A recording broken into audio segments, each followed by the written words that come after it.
Greetings, my good bitches. The name's Francis, Coke Francis. I'm an editor, Twitch streamer, drag artist, and I'm here because I have a message for you, my fellow good bitch Americans. As we all know, something not very chill happened a couple weeks ago, and it sucks. It really, really sucks. I've received a lot of comments and messages from you guys, and I know how scared and hopeless a lot of you feel. If you're here for the first time, or you haven't seen any of my posts in my community tab from the past week or so, here's some wisdom I would like to impart on some of you, especially to my younger viewers who might not know what to expect. As a queer, non-binary drag queen who's lived during Columbine, 9/11, the Bush administration, the Iraq War, the housing crisis, the Great Recession, COVID, abortion bans, and the first Trump presidency, here's what I have to say. It's important to give yourself time to grieve and to process this. Just like the death of a loved one, you're not supposed to just get over it. That said, we will move on because we have to. Now is not the time to panic. Now is the time to organize and to help each other whenever we can. Our community needs to be stronger than ever, and we will survive even just to spite them. These are all things that will make this incoming fascist regime more angry than anything, because if we give up, they win. If we hide, they win. If we accept our impending doom, they win. And we cannot allow that to happen. Never allow yourselves to be silenced. Never stop expressing yourself. Never stop making art. We've always been here, and we're not going anywhere. Our existence is an act of rebellion. I know that what I say will probably fall on a lot of deaf ears, and I completely understand. Feel free to disagree with this, because I know it's hard to stay positive. I really, really do. But we will not give up, because that is exactly what these fascists want us to do. They might have won this battle, but we will win the war. Here are two comments I received that go so hard. Curly Stoogemeyer says, no matter how cooked we may be, for every we are cooked, there is always a we're so back that follows. Apocrypha 5363 says, if we must live in the belly of the beast, then let us be ulcers. I'll be honest, I don't have any concrete plans for the future other than,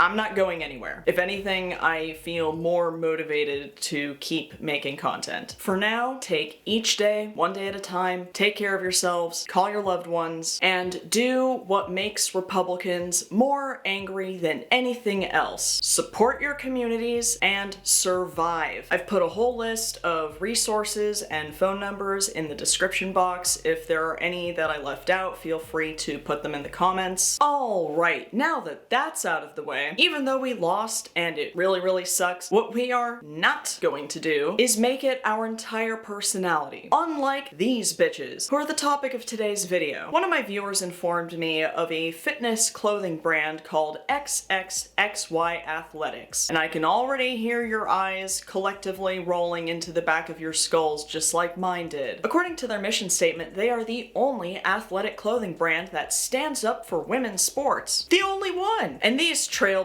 are represented by ambassadors who, oh my god, how do I say this without getting canceled? The biggest challenge when doing research for this and writing the script and everything was trying to tell them all apart. Will I get canceled for that in Trump's America? I'm sorry. Anyway, these ambassadors are women whose strength perseveres through the constant oppression by the big, scary trans. Whether that's getting hit in the face with a volleyball one time, or harassing someone minding their own business in a public bathroom, or tying fifth with a big, scary trans after also being beaten by 4 cisgender women. These are the witches that would have been burned, or whatever stupid white turfy bullshit they decide to post on their Instagram some days. See, just like the creature that they simp for in all of their profile pictures with their cute little red hats, these women simply will not accept loss in any context, rather than accept the fact that their losses are quite literally just a skill issue. They have to take it a step further. Because they realize they can't actually have careers as mediocre athletes, it's so much easier to just profit off the culture war. Why get good when you can just grift for life while ruining the lives of marginalized people. But as a result, they've painted themselves into a corner, which means their lifelong grift is quite literally based around the fact that they are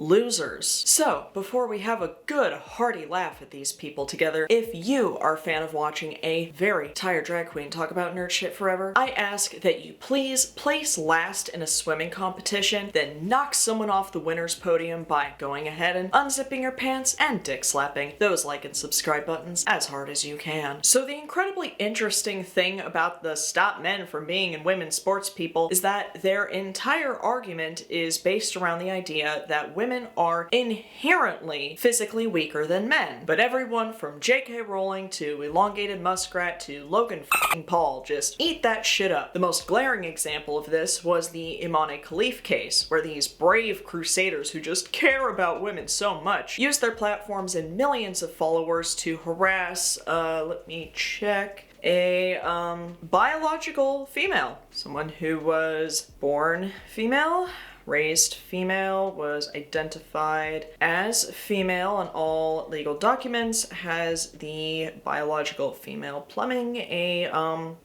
real cisgender woman. Imane also has a rare condition where she was born with XY chromosomes despite being biologically female. This is called a DSD, aka a difference in sex development. There are about 40 DSDs, and because of the amount of genetic variation, the presence of a Y chromosome doesn't necessarily determine whether or not that person is male. Sometimes a Y chromosome is capable of producing testosterone, and sometimes it isn't. Intersexuality is a very broad spectrum, and a lot of people aren't aware of the fact that they're intersex until well into adulthood. It is possible that Imane Khalif's anatomy was capable of producing testosterone, but her tests were inconclusive. Not to mention, those kinds of tests are extremely invasive and often very humiliating. At the end of the day, Imane never identified as male or intersex. She has always been female, and as far as we know, always will be. Anyway, the Twitter TERF Brigade could never be bothered to learn about any of this because they can't be bothered to learn about anything. Their brains are completely rotted. Any pride that Imane might have had in her victory will forever be marred by the transvestigators who had nothing better to do than ruin her life and dictate what a woman should or shouldn't look like, even if they're cisgender. What a cool feminist thing to do. It's almost as if this has absolutely nothing to do with feminism and everything to do with finding an excuse to be a bigot. So this is where XXXY Athletics comes in.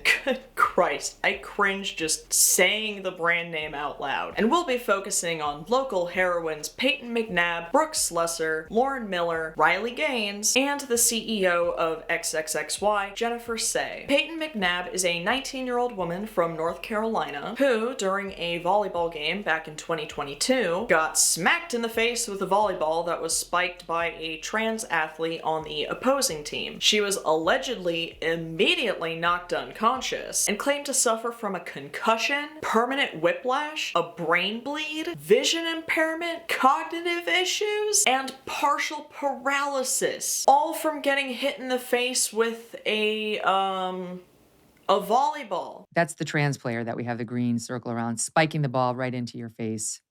And down you go. The trans player's obviously larger, very powerful spike. And I mean, it doesn't look like you even had a chance. Looking back, do you feel like you did? Was there any chance of you to defend that ball? No. A lot of people say that there was, and I should have protected myself better, but I seriously had no time. How could she have known there was a ball being used in the volleyball game she was competing in? Why wasn't this woman protected? We need to protect women from all sports injuries all the time, ever. But this wasn't just a typical sports injury for this poor special snowflake. It was worse because it was spiked by a big scary trans. So along with the whole list of symptoms that she described, she also claims that, because of this, she'll never be able to play sports ever again, which included volleyball, basketball, and softball.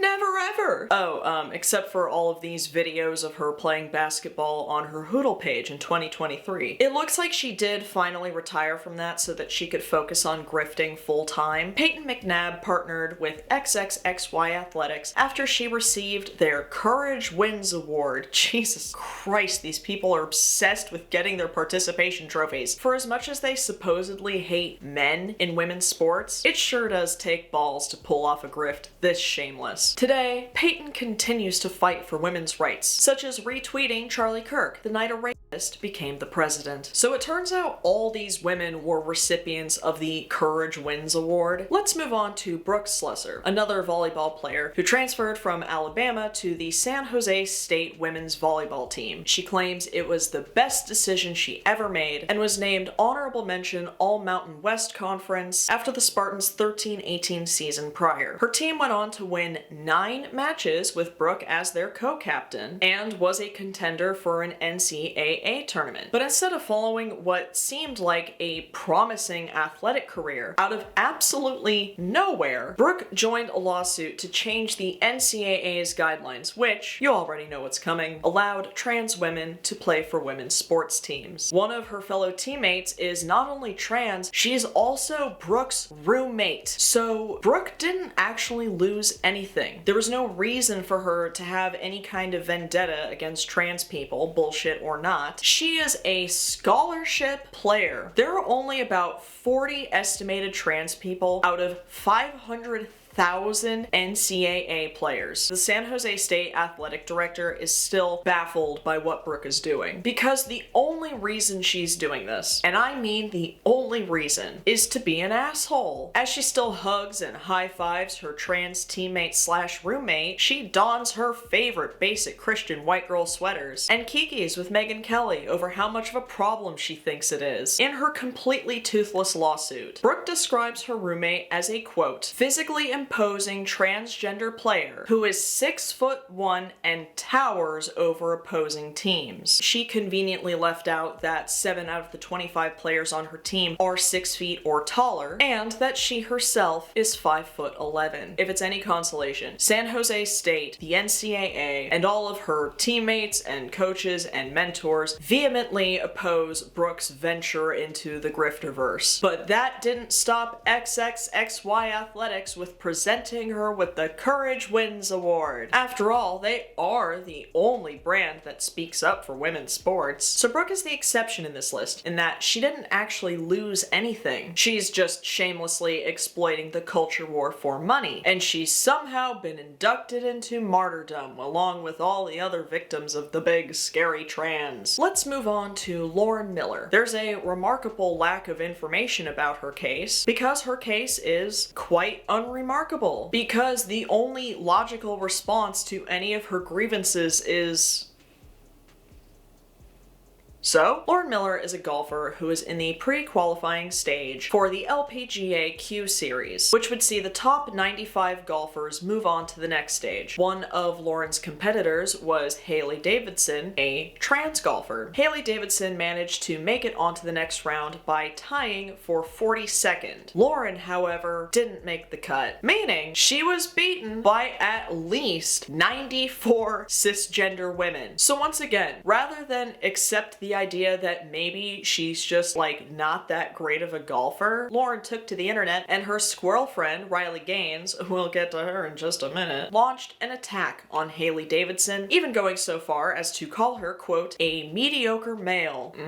Sounds like projection, my good bitch. Also, this isn't like boxing or MMA or anything like super physically challenging. It's fucking golf. The game that CEOs with trousers up to their nipples play on Saturday afternoons while they sexually harass the drink attendants. Apparently there's no lawsuit involved, which means that Lauren is arguably the stupidest one out of the bunch. You're really gonna go through all of this and you didn't think to charge? To be fair though, a lawsuit would probably be impossible, since the LPGA permits trans women to participate as long as they had undergone gender reassignment surgery from male to female after puberty. They must also provide proof of this during the application process. process. Miss Davidson had fully transitioned all the way back in 2021. But that didn't stop Lauren and apparently 275 other female golfers from complaining that another woman finished 42nd out of 95. After becoming another recipient of the Courage Wins participation trophy, Lauren continues to fight for women's rights by retweeting that weird dork who sleeps in a race car bed. Moving on to the woman of the hour, the one whose name you might have already heard by now. Riley Gaines, a 24-year-old woman from North Carolina. She's actually become one of the most well-known female athletes in the country, but not because of like any skill or anything. It's because in 2022, Riley was a college swimmer who competed in the NCAA Women's Championships and tied for 5th place with Leah Thomas, who is, you guessed it, a trans woman. She did not lose to a trans woman, as she would like you to believe. She tied for 5th. That means Riley and Leah both lost to 4 cisgender women. Even if Leah was out of the picture, Riley wouldn't even earn a spot on the podium. But to Riley, that's a missed opportunity for a bad selfie with a bad self-tan. So this loss encouraged her to make being a sore loser her entire brand. And she is the ultimate example of the topic of this video. North Carolina is the same state to both introduce a bill that would eliminate participation trophies and ban trans women and girls from female sports teams. Only a passionate young woman with the most aggressive case of main character syndrome I've ever seen could swing something like that. This is the same state that's passing restrictions on gender-affirming medical care for youths and criminal penalties for drag performers. Only 15 trans athletes have played high school sports this year in North Carolina, and only 2 of them were girls. But hey, as long as you get to be the latest conservative social media star that the rest of the world mocks, it was all worth it, right? God, I would give my life savings to see her and John McEntee in like a mud wrestling competition. Girlie is speaking at GOP fundraisers all over the country, even meeting with Mr. Trump himself and walking into the biggest cell phone I've seen in a while. Should we tell her? She, of course, also uses Twitter to bully trans people who are simply minding their own business. The best example is when she posted this in response to Aaron Reed, a trans journalist who challenged Utah's bullshit bathroom bill. See, the funniest thing about these people is that their deranged levels of main character syndrome have convinced them that the majority of the world agrees with them. 2024 is the year where you can tie for 5th, get a participation trophy for it in the mail, throw a massive fit about it, and make a lucrative career out of it. And that's how all these inspiring young women became brand ambassadors for XXXY Athletics. The brand is owned by Jennifer Say, a former Levi's executive who had made significant strides working up her way in that company. That is until 2020, when she hopped on the Karen bandwagon of going on TikTok and complaining about how all the schools were closed due to COVID. This complaint was their way of saying, it's your job to look after my shitty children, not mine. So Jennifer left Levi's, meaning she was probably fired, and started her own company. She really showed them. I don't actually want to give Levi's any credit because they still use sweatshop labor, but given their seemingly positive approach to LGBTQ issues and their donations to the Human Rights Campaign and Outright Action International, you can see how there is probably a difference of opinions. But let's hear what Jennifer herself has to say right here on the XXXY website. She stood up again in 2020, speaking inconvenient truths during COVID and saying public schools should be open because children's education matters. For that, she was ostracized by friends in her community and her reputation took a beating, but she persisted and truth outed in the end. She's out to prove that the freedom economy isn't relegated to the corner, rather it's all about delivering world-class product made for people with discriminating tastes and a penchant for liberty. Oh, they're discriminating, all right. It's like if you ask ChatGPT to generate a Gen X white woman's Facebook post from 2020. Let's see what their other thought criminals have to say. Oh my god, they actually call themselves thought criminals. And these are their team pictures. One day the entire agency world went crazy woke and he discovered his new job became apologizing for his white privilege and sitting in boring DEI meetings where he worried he might violate someone's safe space simply by existing. Although Brett does feel he looks good in a women's wig and even occasionally wears one, he didn't appreciate being compelled to announce his personal pronouns to people he worked with for a decade and knew he was a man. Inevitably, he was canceled, and that's a whole story he's willing to bore you with over coffee, provided you have 3 to 4 hours in your body. Stop! Krista watched her words and her thoughts in the workplace because, yeah, that's what most corporate cultures demand. She joined us here so she can say what she thinks and mean what she says, and not worry about any side-eye. Unlike some of us here, Krista was never canceled, but she never gave herself the chance to be because, unlike some of us, she kept her mouth shut. Not anymore. She is proud and excited to be creating in an environment that truly values free speech and open debate. And guess what? It makes her work stronger, because when you're not afraid of offending someone all the time, your brain works better. Guys, there's more on this page, and I can't do it. I can't read it anymore. The cringe is physically painful. This is actually one of the most pathetic things I've ever seen in my entire life, and I might honestly feel bad for these people if they weren't raking in millions by cashing in on the latest scapegoat craze in this country. Imagine what it must be like to work at a company whose inspiration and mission statement was based on, oh yeah, I'll just start my own clothing company, while the rest of the world laughs at you. Even though we are having a nice hearty laugh at these types of folks, the scary aspect of this is that this speech works. The overwhelming majority of the country supports same-sex marriage, so the right constantly has to find new scapegoats. They know damn well it's their precious youth pastors who are the ones molesting children. They know damn well that every time children and teachers are massacred in schools, the blood is on their hands and the NRA money that lines their pockets. They're not as ignorant as we think. They know exactly what they're doing. That's the only reason they run these hate campaigns. They feed off of the fear of people who are actually ignorant and convince them to vote against their own best interests. It's the big, scary trans who are out to get you, not the fact that this incoming administration is going to take away your social security. This campaign is especially dangerous because of the amount of so-called feminists that they were able to brainwash as well, somehow. Donald Trump might be a racist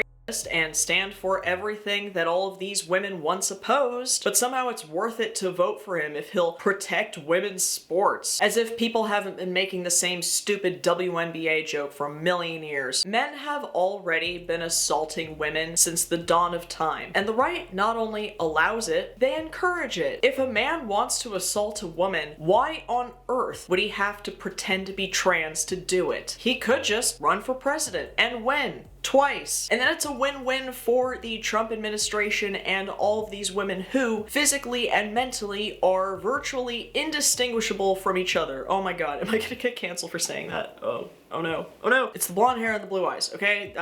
Other than that, they kind of look different. I'm sorry. The anti-trans crusade worked, and that's one of the reasons Trump won this election. And Riley Gaines and all of these other grifters will continue to get paid to do absolutely nothing but be empty-headed, non-contributing wastes of space. It's the new American dream. I know everything I've just said sounds really bleak, and I know it's been a bleak couple of weeks, but once again, here's a message to my younger viewers. Please do yourselves a favor and read up on your queer history, because they didn't teach it before, and they sure as shit ain't gonna teach it now. I especially recommend reading up on the Reagan years because it is shockingly similar to what we are currently going through. If there's one takeaway from it, it's that for as much loss and tragedy that our community has had to endure over the years, we've somehow made it through and came out stronger on the other side. And to be entirely honest, there were a lot of people who didn't make it, and they need to be remembered because they still mattered. What Riley Gaines and J.K. Rowling and all these other transphobic public figures are doing is no different from what Anita Bryant did to gay people in the 70s and the 80s. And even back then, the majority of people hated her and mocked her as well, and threw pies in her face. And you know what happened? Anita faded into irrelevance. Completely. Her granddaughter is bisexual and engaged to a woman, and she is probably not invited to that wedding. And even though she might feel like she's on the top of her pedestal at the bottom of a garbage can, the same thing will happen to Riley Gaines and everyone like her. Good might not always win, but evil always loses. The main thing that all of these people I talked about earlier have in common is that they are quite literally losers. Once Riley's 15 minutes are up, she will be known for one thing and one thing only: being an asshole. And XXXY Athletics will fade into irrelevance as well. You know what Nike and Adidas and all the other legitimate sportswear brands have in common? As far as I know, they weren't created out of spite. They're able to just make and sell products without the whole, "oh yeah, I'll show you," attached to them. You of course wouldn't roll your eyes into the back of your head if you saw someone wearing Nikes to the gym, but you sure as hell would if you saw someone wearing one of these shirts. XXXY is a fad, cashing in on the latest scapegoat craze. It's going to age so badly, and these $55 t-shirts are gonna rot in a warehouse, maybe make their way to a Goodwill sales rack, but inevitably to a landfill. Anyway, I hope you guys are all hanging in there. After you finish this video, please eat something, drink some water, hug your pet, call your friends, go outside, take care of yourselves, breathe. Things might be bad, but we're gonna be okay. And just the affirmation of us saying that we're gonna be okay is exactly what the right doesn't want to hear. You are all my favorite people in the world, and I know it might not be much, but my comment sections are always a safe space if any of you guys want to vent about what's going on. And who knows, your comments just might be the winners of the next video. So let's take a look at the winners from the last one. Gay Ferret 420 says, "Thank you, Queen Coke Francis, for feeding us more Mr. Bertram Yowie." We all scream in unison from the dungeon. Groovy 6081 says, "Mr. President, a second Mr. Bertram Yowie video has hit the Daily Wire." And finally, Sassy Grilled Cheese says, "Queen Coke Francis is the 6th member of the Spice Girls." You too could be featured in the next video. Leave a comment below. I will pick my favorite ones and give you a shout out next time. If you would like to guarantee your name be featured at the end of every video, please consider joining my Patreon. If you join any of the membership tiers that are conveniently named after Fallout protagonists, your name will be featured at the end of every video. You might also get cool stuff like access to my Discord, behind the scenes content on how I make my wigs, ad-free and uncensored versions of my videos, any and all bonus content, and hopefully many more to come. So if you love my videos and my drag, you can support this channel directly by clicking the link to my Patreon in the description box. If you would like to see me simp for my favorite game characters and get visibly frustrated in real time, please follow me and sometimes my beautiful co-producer Mitchell on Twitch. I stream most Saturday or Sunday afternoons Pacific Standard Time, and we are still raising money for the Palestinian Children's Relief Fund. We just had a few big donations come in, and we're currently really close to hitting our goal. So thank you so much to everyone who has donated so far. If you would like to see even more of my clown mug elsewhere, please consider following me on Instagram or TikTok. My handle for all of the above is @queencokefrancis. If you enjoyed this video and you haven't done so already, please place last in a swimming competition, then knock someone off the winner's podium by going ahead and unzipping your pants